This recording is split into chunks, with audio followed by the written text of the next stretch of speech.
Hello అందరికీ welcome to my channel Mrs Preethi Chaitanya. అందరూ ఎలా ఉన్నారు? బాగున్నారా? మేమైతే చాలా బాగున్నాం. చాలా మంత్స్ అయితే అవుతుంది నేను వ్లాగ్స్ పెట్టి. ప్రెగ్నెన్సీ వల్ల అయితే నేను వ్లాగ్స్ చేయలేకపోయాను, కుదరలేదు. ఇక నుంచి అయితే వీలైనప్పుడల్లా వ్లాగ్స్ చేద్దాం అయితే ఫిక్స్ అయిపోయాను. నాకు చాలా ఇష్టం వ్లాగ్స్ చేయడం అంటే.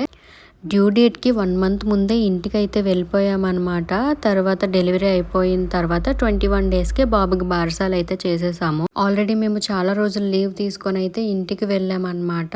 ఇంకా ఎక్కువ హాలిడేస్ అయితే లేవు. సో అందుకనే కొంచెం వేగంగా చేసి బజుంపాడు అనమాట మా విహాన్ బాబు. ఇంకా ఎప్పుడైనా అంతే, ఎక్కడికైనా తీసుకెళ్ళామంటే వెళ్ళేటప్పుడు మొత్తం అంతా చూస్తాడు. వచ్చేసాము. ఇంకా మా భోజనాల్లో ఏమేమి పెట్టారంటే రోటీలు పెట్టారు, ఇంకా జీరా రైస్. నా వ్లాగ్ ని లాస్ట్ వరకు చూసి మీకు నచ్చినట్టయితే లైక్ చేయండి, షేర్ చేయండి, సబ్స్క్రైబ్ మాత్రం చేసుకోవడం మర్చిపోకండి. ఇంకో వీడియోతో మళ్ళీ కలుద్దాం. Until then bye bye.